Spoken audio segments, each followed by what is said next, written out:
আসসালামু আলাইকুম গাইস, আপনারা সবাই কেমন আছেন? আলহামদুলিল্লাহ, আপনাদের দোয়ায় আমরাও ভালো আছি। তো দেখেন, আমার বাড়িটা যখন আমি করি তখন অনেক কষ্ট হয়েছে।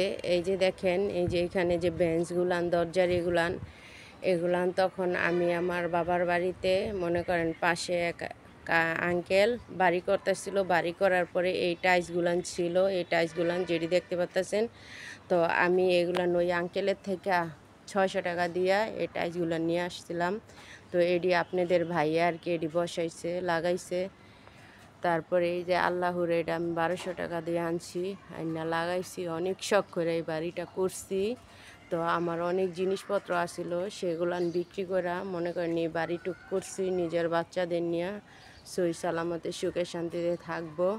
তো আলহামদুলিল্লাহ, যেই কদিন ছিলাম ভালো ছিলাম। কখনো কখনো কিছু কিছু মানুষের অত্যাচার জুলুম শিকার হয়েছি, তবে আমার স্বামীরে দেওয়া কোনো কষ্ট আমি পাই না ইনশাল্লাহ। আর হাজব্যান্ড ওয়াইফের ভিতরে মাঝে মধ্যে একটু 19-20 হয়, এটা আপনারা সবাই জানেন, ওটা কোনো ব্যাপার না। কিন্তু এমনি যেতটুকুই ছিলাম মোটামুটি আপনাদের দোয়ায় ভালো ছিলাম। কিন্তু কিছু কিছু মানুষের কারণে এই বাড়িতে থাইকে একটু শান্তি পাই নেই। অমানসিক নির্যাতনের শিকার হইছি। কারো ভালো করতে গেলে মনে করেন নিজেই খারাপ হইছি। তো এখন একবারে মনে করেন এই বাড়িটাতে যাব, আর কারো নির্যাতনের শিকারও হবে না। তো আপনারা দোয়া করবেন যে আমি জানি আমার ছেলে মেয়েকে নিয়ে যেখানেই থাকি আল্লাহ জানি ভালো রাখে, আর এই সব ভয়ঙ্কর মানুষের কাছ থেকে জানি দূরে থাকি। আল্লাহ জানি কখনো তাদের সামনে জানি না ফালায়, কারণ এরা আমার যে অমানসিক নির্যাতন করছে, যাক আল্লাহ তাদেরকে হেদায়েত দান করুক। দুনিয়ার সবাই খারাপ হয় না, আর দুনিয়াতে সবাই ভালো হয় না, ভালো মন্দ নিয়েই মানুষ। তবে একটা কষ্টের বিষয় যে আমার ছোট বাচ্চাটাকেও একটু রেহাই দেয় নেই। আমার ছোট বাচ্চাটারে এই যে দেখেন এইখানে, এই যে আমার এই যে জালনা, আমি আরেকটা ভিডিওতে বলছি, এই জালনা দিয়ে লবণের কৌটা দিয়ে আমার বাচ্চাটারে মারছে। আমার ছোট মাসুম বাচ্চা, আপনারা তো দেখেন।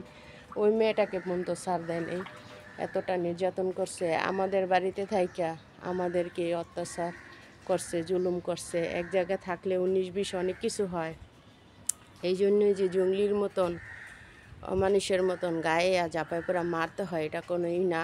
আসলে যার যার পরিবারের যেরম শিক্ষা, বুঝেন না, আমাদের ফ্যামিলিতে এই ধরনের শিক্ষা দেয়নি, বা এই ধরনের আচরণ খুব কম মানুষই করে। যারা মনে করেন অত্যন্ত খারাপ তারাই করে। তো যাক গিয়ে এসব কথা বললে সারাদিনই বলতে পারবো।